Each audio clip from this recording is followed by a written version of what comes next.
Hi everyone, and welcome to my next project, which is to build Dragon's Stug IV Late version, and I'm going to scratch build a Bulldozer blade to put on the front. As you can see from the what if scenario and from the black and white photos, it will be loosely based on vehicles that the Germans were actually using during the war.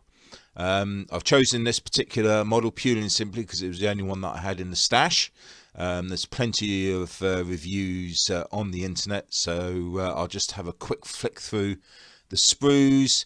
It is an older kit, but it's still quite nicely detailed. You get the hull there, also the magic tracks. Not a great fan of the magic tracks, so those will be swapped out. A little bit of PE and obviously a sheet of decals.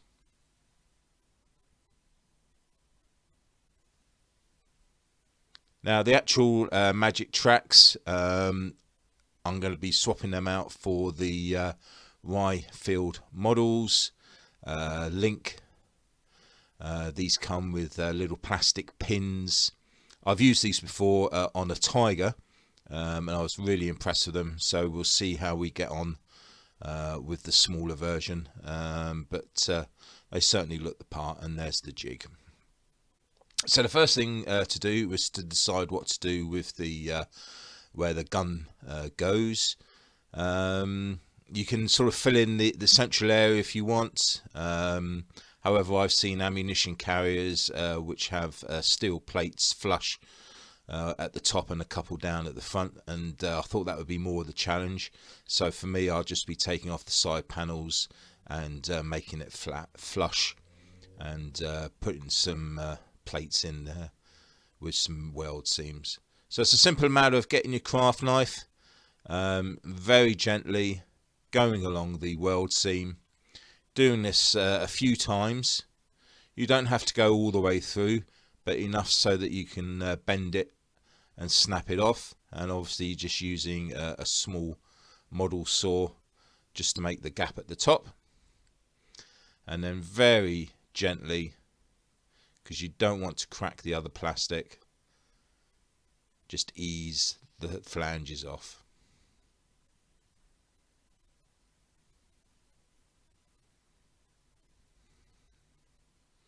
So once that's done, just a matter of getting a sanding stick and just tidying it up and making it look as neat as possible. And there we have it. Really pleased how that came out. Added a little bit of square rod at the top to fill in the gap, along with a strip of plasticard, and that will cover up the gap at the top. Now the other issue I've got is that the cupola on this particular Stug, I wanted it to be completely flat like the photos, so it was going to mean a matter of some work where I'd actually scratch build the hatch itself, and obviously sort out the cupola so that that could lay down flat on the actual turret itself. Fortunately for me, it worked out quite easily. It was just a matter of turning it upside down, and just cut away a small part that was underneath, so that worked out well. Now to make the actual hatch itself, it's a matter of using these tools and some plasticard, getting the shape that you want, and then using a hammer, and you can bang out some circles, and there we have it. It was then just a matter of adding on some detailing, some rod. Lots of this was from the PE spares drawer. These are screw heads which were very fiddly, and obviously we had some rivets there as well, but really pleased with how that all turned out.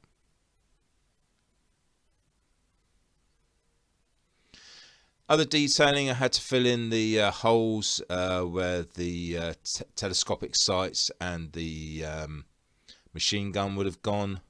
Added on some hooks on the side using solder wire for weld seams. If you have a look at my tutorials at the bottom of my page, you'll see how those are created, and it was a matter of just bending some 4mm wire to make the actual hooks themselves.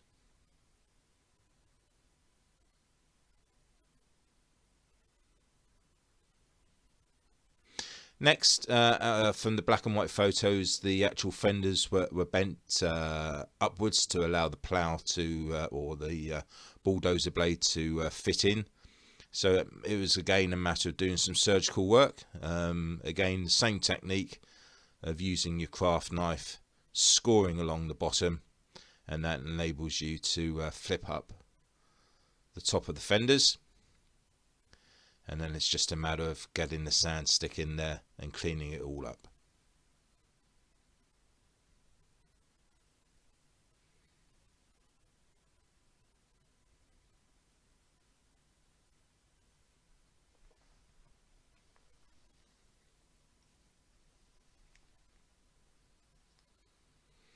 There was a little bit of PE with the kit, and there was strips that needed to go along the top of the fenders.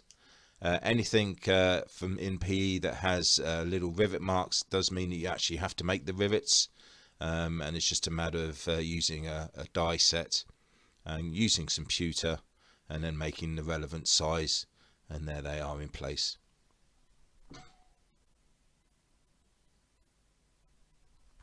The exhaust had a little bit of texture added to them using Mr. Surfacer in the normal way. I'm really pleased with how they turned out, and then they were added onto the back, ready to be primed and painted later.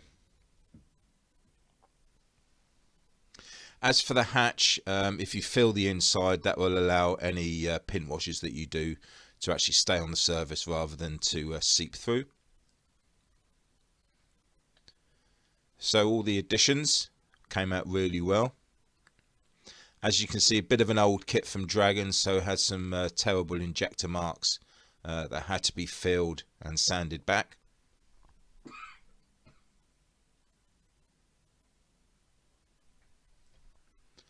But with all of the dirt and debris on the back, they should get covered up well later in the process. All in all though, I thought the kit was quite nicely detailed. The running gear looks really nice. There was a lot of work to be done on the underside of the fenders, but that was just filled in. And this is the area where the Dozer blade will be going. But all in all, a very nice kit.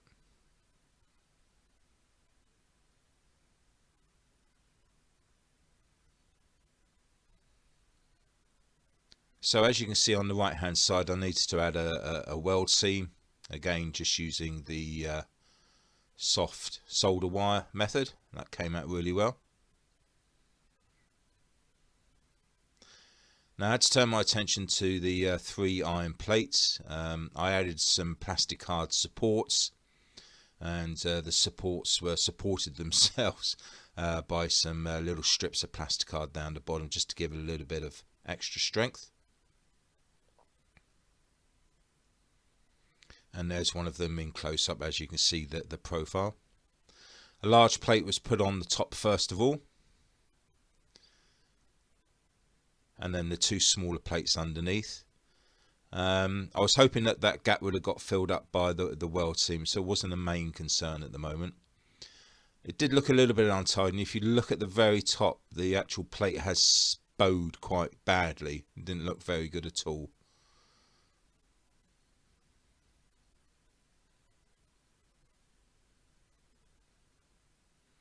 So when I woke up the following morning, I decided to rip it all apart and to do it all again. So everything was cleaned up, and as you can see, I put a support at the top, and this would enable the stopping of the bowing. Also further down, there was no support at all between the top and the bottom plate. So I fixed that by putting another piece of square rod in there. And what I also did was just to use the one seam, weld seam, rather than having a couple of weld seams put together.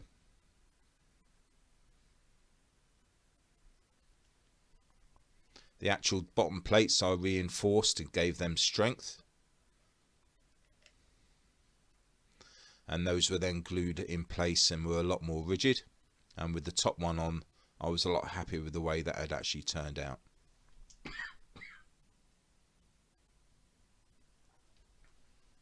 So now my attention was drawn to doing the actual Dozer blade itself. The late version doesn't have these clamps at the front, so a bit of artistic license there. I took them off an old Stug 3 and put those on the front, because I do need those clamps to put the Bulldozer fixings onto. Now there's many different ways that you can cut plastic card. You can use the old ruler and knife. However, I got these bad boys which just cut through plastic card like a knife through butter, and I find it a lot easier to use. And once you have cut whatever length of plastic card you require, it's always nice to, if you can just sand off those bevel edges, sand the corners down, and it always looks a lot neater when presented. Now the actual Dozer blade length, I had no idea what it was, and as you will see later in this video, I made a major mistake and made it far too long. So if you are copying what I'm doing, just bear that in mind, that you need to look all the way through the video to see the alterations I made near the end. Here I'm just making sure that both the lengths are exactly the same, and these are some of the parts that we used to actually make the Dozer blade. I've used pictures so you can tell on the mat what the actual size of the pieces are, again if you want to follow along with the blade. So this is the lower support that was made underneath, and then there were the supporting arms that were made to fit inside of the tow cable clamps, and those were all put together to create the upper fixing. And these were all going together really well. I was very pleased with how this was progressing. Bit of trial and error, but it was working well at this particular point. And as you can see, the lower section is now fitted in quite nicely into place. Eventually I'll be using weld seams. Now the actual top part was enhanced in this particular photo, and this was the mirror image that I was looking to do. At this point it was a little bit unclear on the length of the section, and it didn't come apparent until I started doing the blade that I had actually made it far too long. But we'll cover that off in a moment.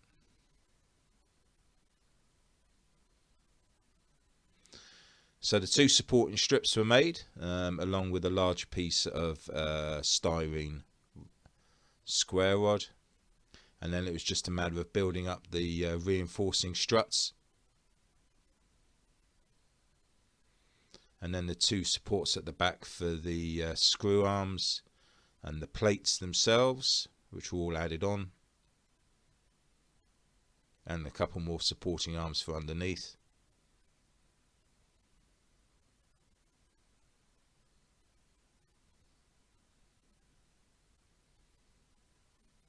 So with all the plates in place, test fit, and they look quite good at this stage. I then used some 2mm wire, wrapped it around some styrene rod to make the screw threads at the back, and then just cut some discs out and put a metal piece of 4mm wire in between, squeezed the two discs together, and that gave the adjustment arms.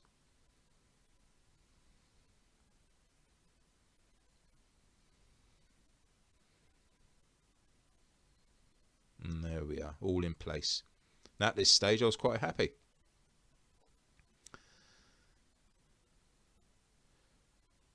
So now it's a matter of just checking, doing a test fit.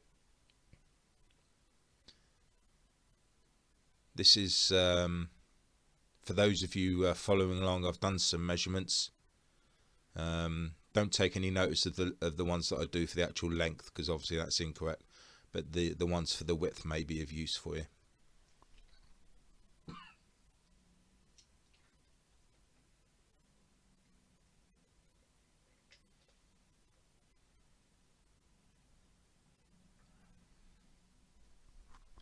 As you can see in the background there are the Meng nuts. It's a matter of adding as much possible detail as you can based on the photographs. Also to add on the weld seams and any rivets, just to add interest and detail to the actual model itself.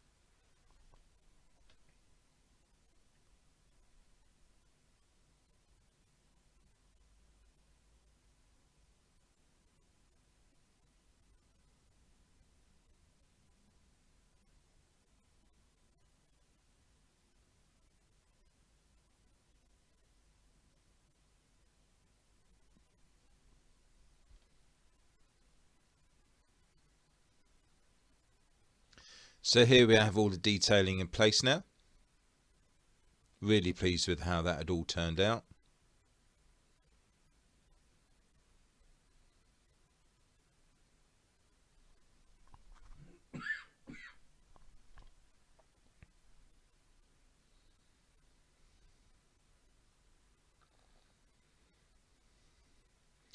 So with all of this section completed, I was then able to turn my attention to the actual Dozer blade itself.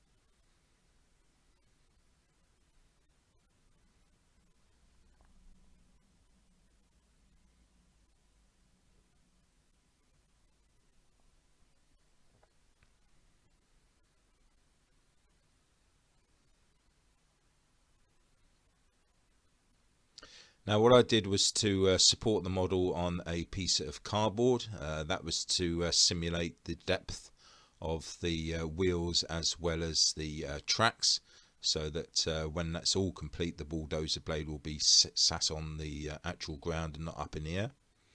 And as you can see here, this is when I realised that the front part of the frame was far too long and was unable to connect it to the actual Dozer blade itself. So what that meant was having to strip it all back, take these sections off the side here and cut it back down to length. So these are all the parts taken apart.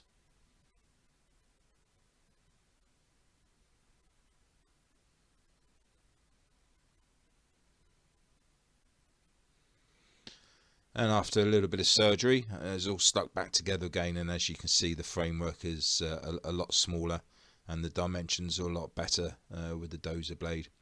I did a couple of Dozer blades, as you can see they were 40 by 60, but they were finally trimmed back. The top gutter part of the blade, that was made from cutting back a piece of 2.6 styrene hollow tubing. That was a bit of a toughie, but well worth the effort. The actual Dozer blades themselves were just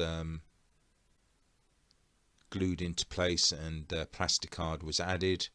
A little lip was left at the top so that the guttering parts could be added.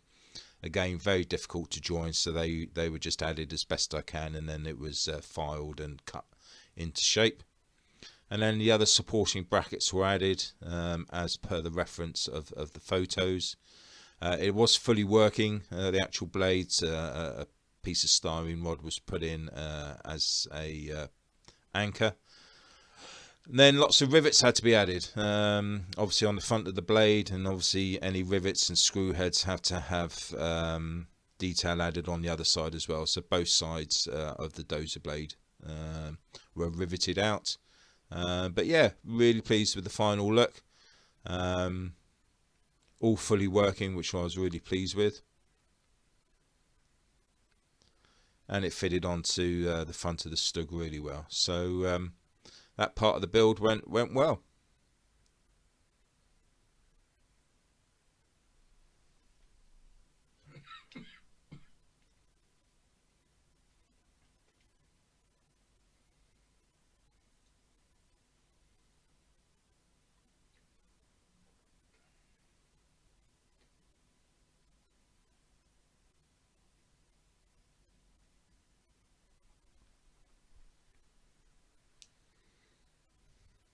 As for the plates at the front, I increased the size of the solder wire up to 0.8mm.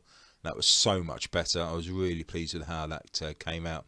and rather doing double welds between the sheets of iron, I did the one weld, and I was really pleased with the final result.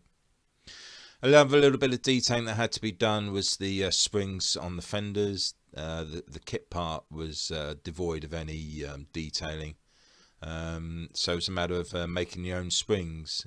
So a handy little tip is to use acupuncture needles. Obviously these are very sharp, so be careful, and just snip off the actual needle itself, and then you have a ready-made spring that you can use for a whole variety of different things, and in this particular case for the fenders on the back of the Stug.